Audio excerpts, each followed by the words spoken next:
Imagine this. You're standing under the bright lights of Las Vegas. Neon signs flicker, the air buzzes with excitement, and the crowd around you is singing along to one of the most iconic opening lines in 2000s rock, "Coming out of my cage and I've been doing just fine." Yeah, you know the one. The Killers are back, and they're going big. After 2 decades of hits, heartbreak, reinvention, and worldwide tours, the Killers are returning to where it all started, Las Vegas, to celebrate the 20th anniversary of their debut album, Hot Fuss. And here's the twist. For the first time ever, they're performing the album in full, every single song. The announcement of their Las Vegas residency sent fans into a frenzy. And honestly, it's not hard to see why. Hot Fuss isn't just an album, it's a time capsule of early 2000s indie rock. Released in 2004, it catapulted the Killers from local Vegas hopefuls to international superstars, giving us timeless anthems like Mr. Brightside, Somebody Told Me, and All These Things That I've Done. Those tracks didn't just define a band, they defined a generation. Now, 20 years later, Brandon Flowers and company are bringing it all back home. The Residency, an 8-night event at the Coliseum at Caesar's Palace, will see the band revisit the album that started it all, in the very city that shaped their identity. It's a full circle moment that's both nostalgic and electric. But let's rewind for a second. Before the glitz, before the stadium tours, the Killers were just another band trying to make it out of Vegas. Only, as frontman Brandon Flowers told NME, they were never interested in competing with their local scene. While other Vegas bands were caught up in rivalries, Flowers was studying the greats, the Strokes, the White Stripes, Oasis. He said he didn't let himself dream of being like U2 yet, but he was already thinking on a global scale. That hunger, that ambition, set the Killers apart early on, and it paid off. From the moment Hot Fuss hit the shelves, it was clear the Killers weren't just another indie act. The album was dripping with charisma and cinematic flair, a kind of polished drama that few debut records ever achieve. With Flowers' theatrical vocals, Dave Kuning's sparkling guitar riffs, and a rhythm section that could turn melancholy into a dance floor moment, they became instant icons. Fast forward 20 years, and that ambition hasn't dimmed one bit. Their latest Best Of collection, Rebel Diamonds, just hit #1 in the UK, their 8th chart-topping album there. Think about that, 8 #1s across 2 decades. That's not luck, that's legacy.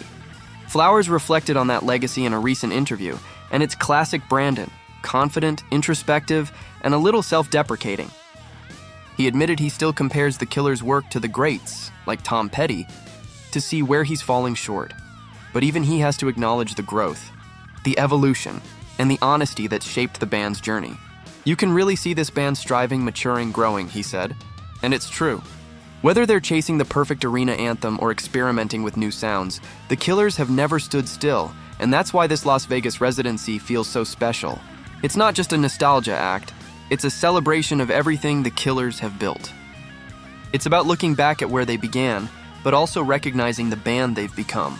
Flowers teased that the Hot Fuss anniversary shows will be an extravaganza, and if you know the Killers, you know that word isn't used lightly. Expect fireworks, theatrical lighting, emotional deep cuts, and maybe a few surprises for the die-hard fans. But that's not all happening in the Killers' world right now. While the band is gearing up for the Residency and their massive Rebel Diamonds Greatest Hits tour across the UK and Ireland, including 6 nights at London's O2 Arena, Brandon Flowers has been quietly working on something else, his 3rd solo album. He says the upcoming record, expected to drop in 2025, is a mix of his earlier solo styles with a new maturity, the kind that only comes from years of experience, reflection, and growth. It's different, he said. I've got a lot more insight and things that I've absorbed. I'm really loving how it's turning out.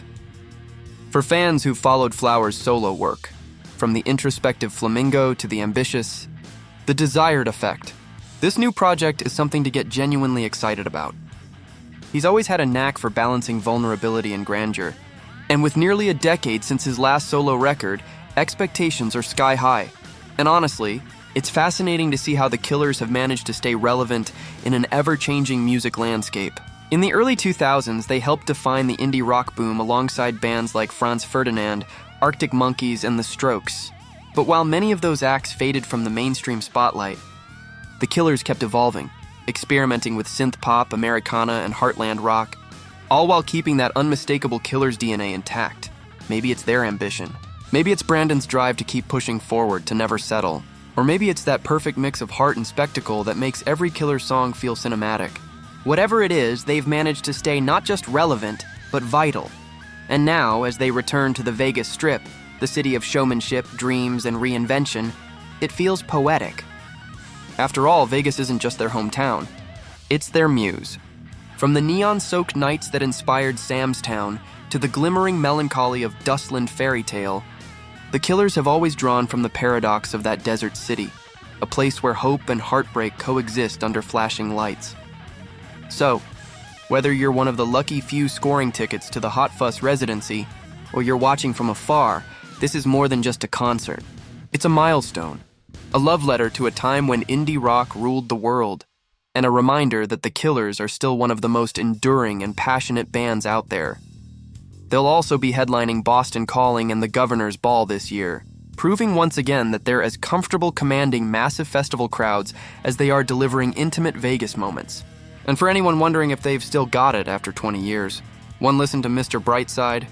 Live should settle that question real quick, because some songs don't just survive time, they transcend it. Mr. Brightside has been streamed over 1 billion times, become a sports stadium chant, and somehow manages to unite people of all ages in one euphoric chorus. That kind of magic doesn't fade, it just keeps growing. So yeah, the Killers are coming home. And whether you've been with them since the early days or you just discovered them on a playlist last week, this celebration is for you too. Because Hot Fuss wasn't just an album, it was the soundtrack to growing up, to heartbreak, to late night drives and big dreams. And now, 20 years later, it's still hitting just as hard. If this story made you want to dust off your old CD collection or blast Somebody Told Me at full volume, go ahead. You've earned it. And while you're at it, don't forget to hit that like button, subscribe to the channel, and ring the bell so you never miss out on stories like this. Because the world of music never stops, and neither do we.